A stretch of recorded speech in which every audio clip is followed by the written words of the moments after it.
পাহাড়ের বাঁকে জমে থাকা কুয়াশা আর ট্রেনের ঝিকঝিক শব্দের আড়ালে লুকিয়ে থাকে মানুষের আসল রূপ। আমরা প্রায়ই মানুষকে বিচার করি তার গায়ের পোশাক, হাতের ঘড়ি কিংবা পকেটের ভার দেখে, কিন্তু ভাগ্যের চাকা যখন উল্টো ঘোরে তখন দামি পারফিউমের সুবাসও ম্লান হয়ে যায় হৃদয়ের শূন্যতার কাছে।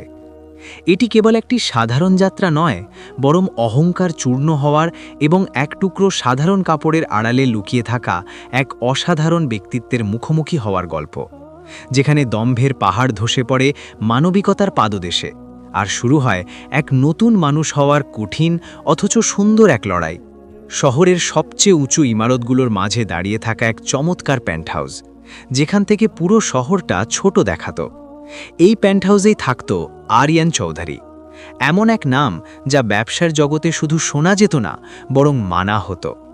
কোটি কোটি টাকার সম্পত্তি, বড় বড় কোম্পানি এবং এমন এক প্রতিপত্তি যে তার একটা সিদ্ধান্তে মার্কেটের দিক পরিবর্তন হয়ে যেত।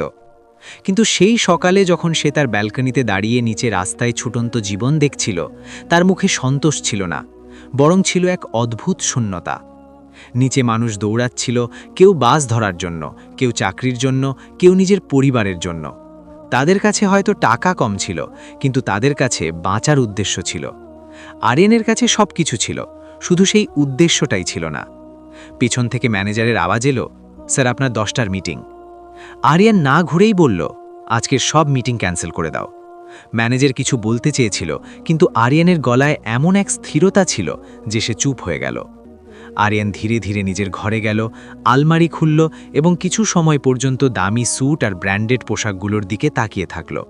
তারপর সে একটা সাধারণ শার্ট আর পুরনো জিন্স বের করল। সে আয়নায় নিজেকে দেখল এবং হালকা হাসল। আজ কেউ আমাকে চিনবে না।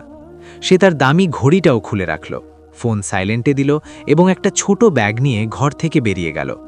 কিছু মিনিট পরই সে নিজের আলিশান বাড়ির সামনে দাঁড়িয়েছিল। প্রথমবারের মতো সে নিজের দুনিয়াটাকে বাইরে থেকে দেখল। বড় গেট, সিকিউরিটি গার্ড, দামি গাড়ি, সবকিছুই এক ছিল, কিন্তু আজ সে এসবের অংশ হতে চাইছিল না। সে রাস্তায় দাঁড়িয়ে হাত তুলল। একটা অটো তার সামনে এসে থামল। ড্রাইভার জিজ্ঞেস করল, কোথায় যাবেন সাহেব? আরিয়ান হালকা হাসির সাথে বলল, কমলাপুর রেলওয়ে স্টেশন। অটো চলতে শুরু করল। শহরের রাস্তায় হাওয়া তার মুখে লাগছিল। এই অনুভূতি তার জন্য নতুন ছিল। কোনো ড্রাইভার নেই, কোনো সিকিউরিটি নেই, শুধু সে আর তার চিন্তা। পথে ট্রাফিক হর্ন, মানুষের ভিড়, সবকিছুই তার কাছে এখন অন্যরকম মনে হচ্ছিল। সে শান্ত হয়ে বসেছিল, কিন্তু ভেতরে অনেক কিছু চলছিল। কিছুক্ষণ পর অটো রেলওয়ে স্টেশনের বাইরে থামল। ড্রাইভার বলল, এসে গেছি সাহেব।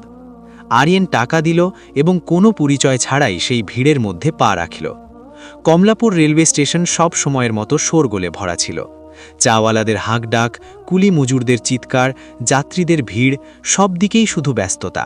আরিয়ানও সেই ভিড়ের অংশ হয়ে গেল। কেউ তাকে রাস্তা দিচ্ছিল না, কেউ স্যার বলছিল না, এবং সম্ভবত প্রথমবারের মতো তার কাছেই সব কিছু ভালো লাগছিল। সে তার টিকিট দেখল এবং প্ল্যাটফর্মের দিকে এগিয়ে গেল। ট্রেন এলো এবং সে চুপচাপ নিজের স্লিপার ক্লাসের সিটে গিয়ে বসে পড়ল। শুরুতে সব কিছু স্বাভাবিক ছিল। সামনে এক বয়স্ক মানুষ বসেছিলেন, ওপরে এক ছেলে মোবাইল টিপছিল এবং আশপাশের মানুষ নিজের নিজের জগতে হারিয়েছিল। কিন্তু কিছু সময় পরই কামরায় শোরগোল শুরু হলো। পরে স্টেশন থেকে কিছু মানুষ উঠল। দামি পোশাক, কড়া পারফিউমের গন্ধ, উঁচু গলায় কথা, এবং মুখে পরিষ্কার দেখা যাচ্ছিল এক ধরনের অহংকার। তাদের মাঝে ছিল সামিয়া, এক ধনী ঘরের মেয়ে, যাকে হয়তো কখনো শেখানোই হয়নি যে সামনের জন্য একজন মানুষ হতে পারে। কাকতালীয়ভাবে তার সিট ছিল আরিয়ানের ঠিক পাশেই। সামিয়া বসল, কিন্তু বসতেই সে মুখটা একটু বাঁকালো। সে আরিয়ানকে ওপর থেকে নিচ পর্যন্ত দেখল, তার সাধারণ পোশাক, সাদামাটা ব্যাগ, এবং তারপর নিজের বন্ধুদের দিকে তাকিয়ে হালকা হাসল। সে নিচু স্বরে বলল, সিরিয়াসলি ইয়ার, এখন তো যে কেউ যেখানে সেখানে এসে বসে পড়ে। তার বন্ধুদের মুখে সঙ্গে সঙ্গে হাসি চলে এলো। আরিয়ান সবকিছু শুনতে পেল, কিন্তু সে চুপ থাকল। সে জানালার বাইরে তাকাতে লাগল, যেন এই কথায় তার কিছু যায় আসে না। কিন্তু সামিয়া এখানেই থামল না। সে উদ্দেশ্যমূলকভাবে নিজের গলার আওয়াজ বাড়িয়ে দিল। মানুষ নিজের যোগ্যতা ভুলে যায় তখনই এরকম জায়গায় দেখা যায়। এখন এটা আর ইশারা ছিল না, ছিল সরাসরি অপমান। সামনে বসা বয়স্ক মানুষটি অস্বস্তি বোধ করলেন, কিন্তু চুপ থাকলেন। কিছুক্ষণ পর সামিয়া সরাসরি আরিয়ানের দিকে ঘুরে বলল, এক্সকিউজ মি, এই সিটটা কি আপনারই? মানে কনফার্ম? আরিয়ান শান্তস্বরে জবাব দিল, হ্যাঁ। সামিয়া হালকা হাসল। অদ্ভুত, দেখে তো মনে হয় না। তার বন্ধুদের হাসি পুরো কামরায় প্রতিধ্বনিত হলো। পরিবেশ ভারী হয়ে গিয়েছিল। আরিয়ান কিছু না বলে নিজের টিকিট বের করে তার দিকে বাড়িয়ে দিল।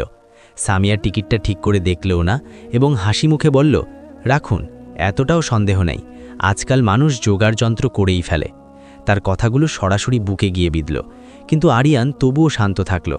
সারা রাত ট্রেন চলতে থাকল এবং সামিয়া মাঝে মধ্যে খোঁচা মারতে থাকল। প্রথমবার বেরিয়েছেন বোধহয়, পোশাক দেখেই ক্লাস বোঝা যায়।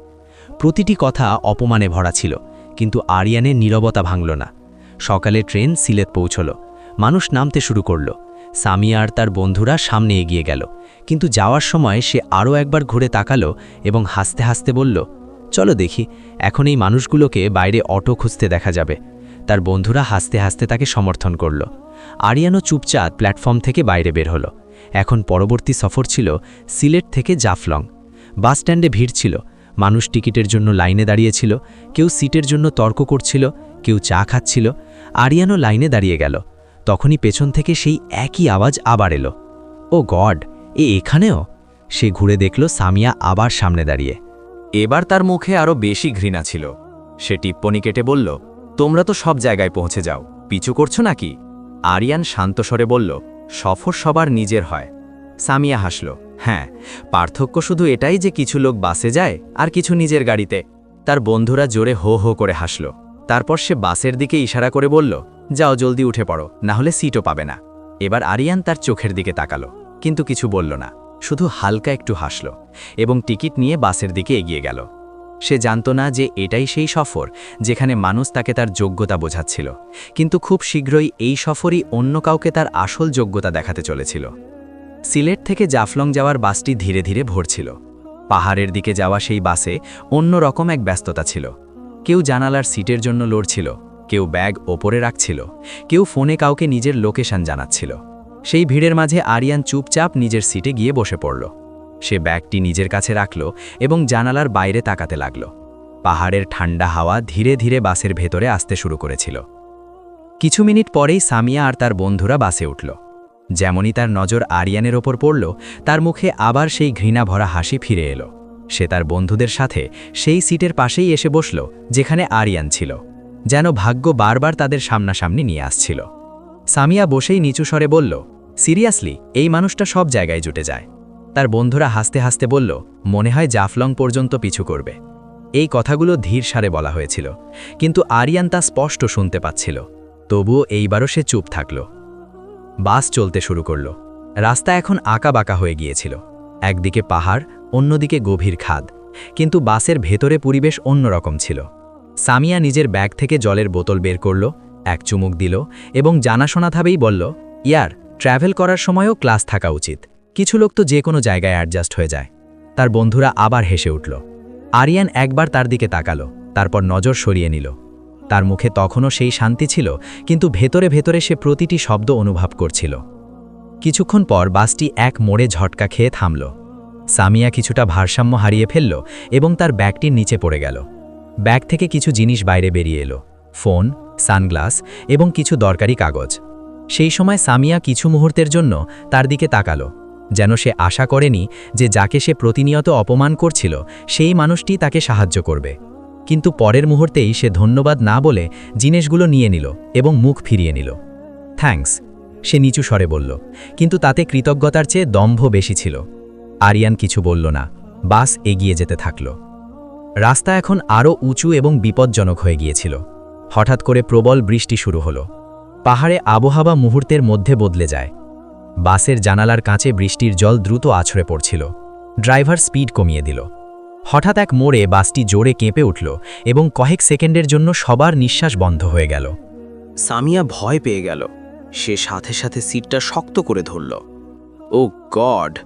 তার গলায় এবার প্রথমবার ভয় স্পষ্ট ফুটে উঠছিল। তার বন্ধুরাও চুপ হয়ে গিয়েছিল। আরিয়ান তখনও শান্ত ছিল।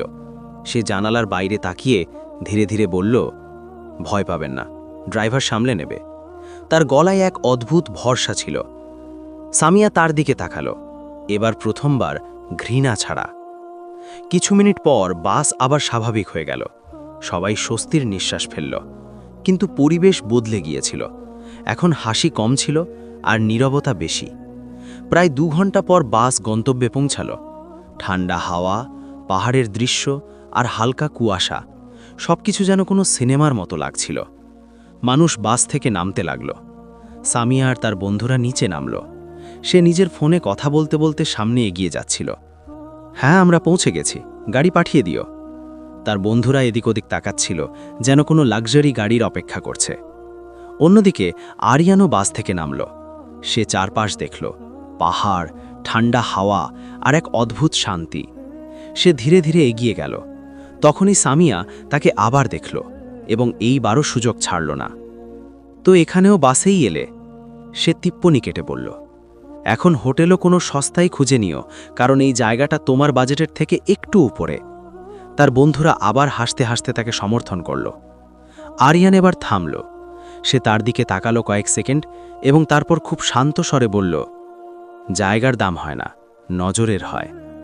সামিয়া কিছু সময়ের জন্য চুপ হয়ে গেল, কিন্তু তারপর সে হালকা হাসির সাথে বলল, ফিলোসফি ছাড়ো, রিয়েল লাইফে পার্থক্য বোঝা যায়। তখনই রাস্তার ধারে এক কালো চকচকে লাক্সারি গাড়ি এসে থামল। ড্রাইভার সাথে সাথে বাইরে বের হলো এবং হাতে একটা নেম প্লেট নিয়ে দাঁড়িয়ে গেল, মিস্টার আরিয়ান।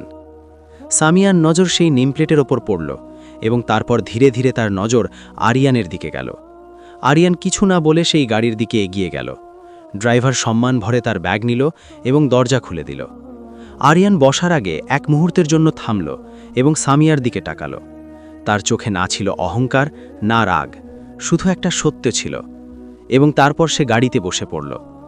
গাড়িটি ধীরে ধীরে এগিয়ে গেল এবং পেছনে দাঁড়িয়ে থাকা সামিয়া এবার প্রথমবারের মতো চুপ ছিল। সে বুঝতে পারছিল না, যাকে সে এতক্ষণ ছোট লোক বা যোগ্যতা শেখাচ্ছিল, আসলে সেই তার চিন্তার ক্ষুদ্রতা দেখিয়ে দিয়ে গেল।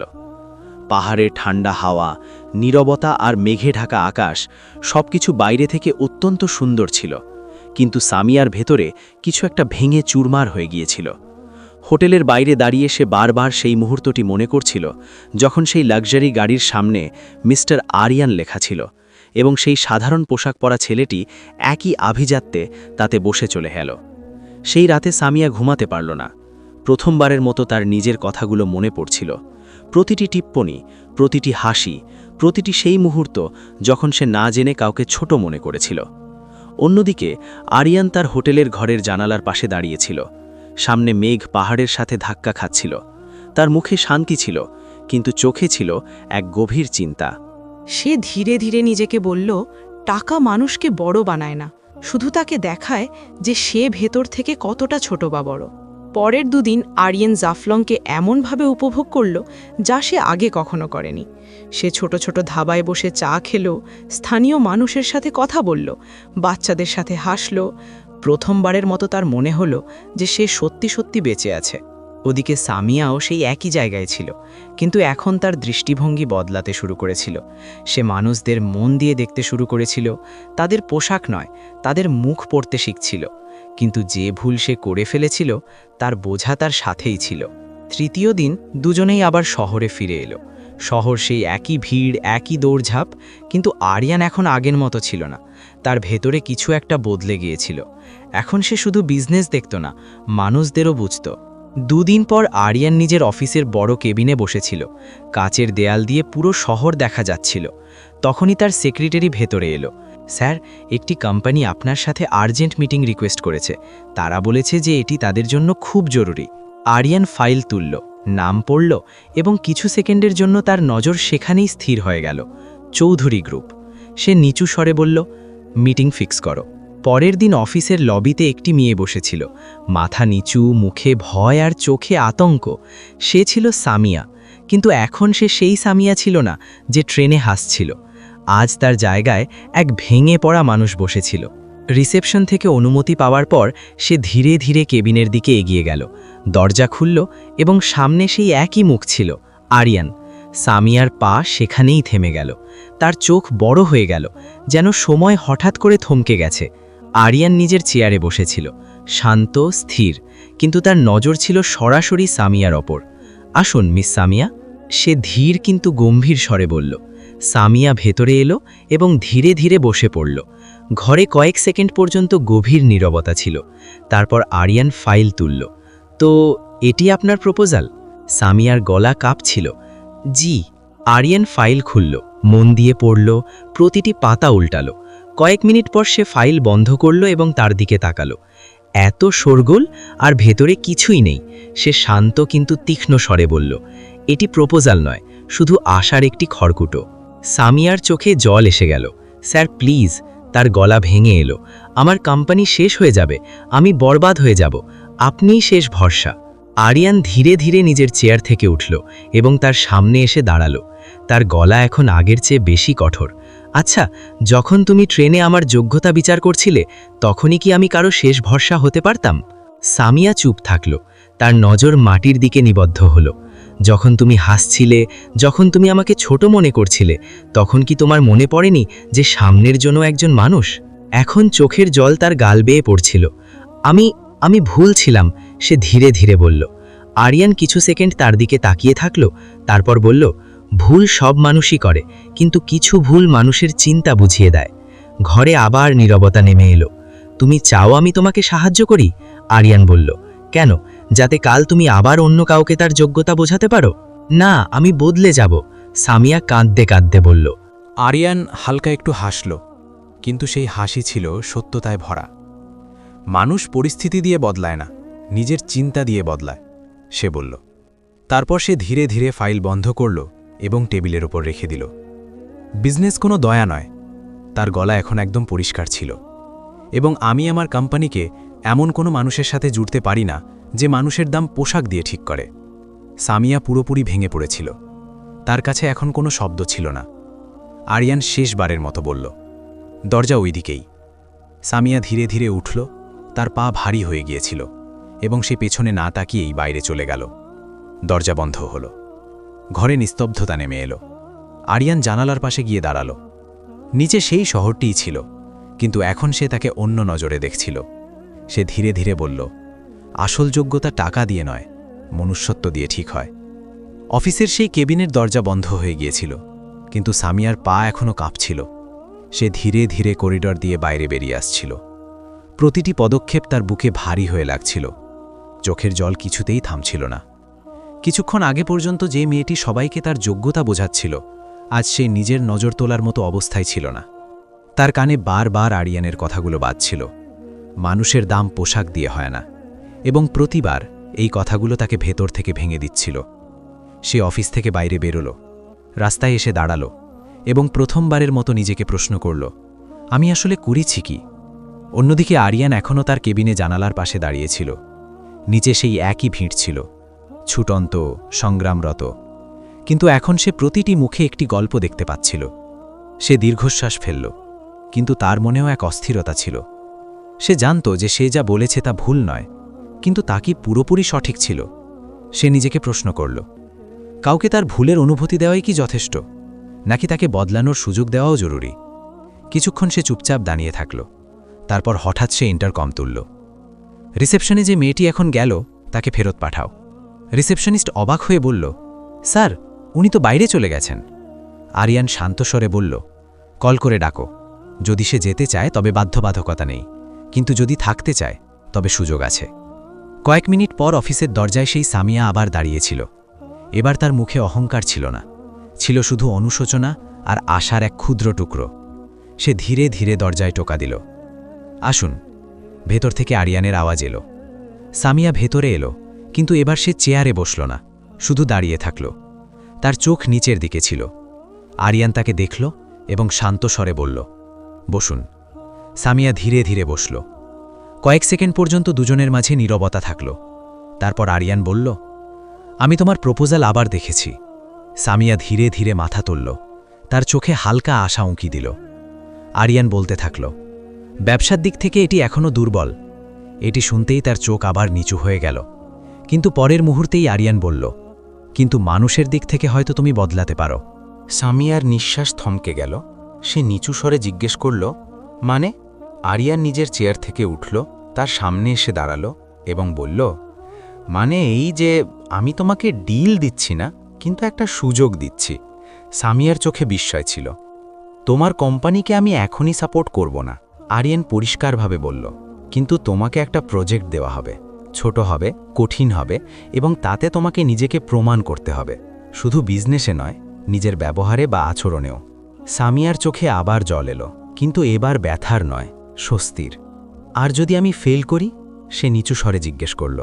আরিয়ান হালকা হাসির সাথে বলল, তো শিখে যাবে, আর যদি শিখে নাও তবে সেটাই জয়। সামিয়া প্রথমবারের মতো সরাসরি তার চোখের দিকে তাকালো। আমি বদলাতে চাই, সত্যি বদলাতে চাই। আরিয়ান মাথা নাড়ল। তবে শুরু করো, মানুষকে দেখে বিচার করা বন্ধ করো।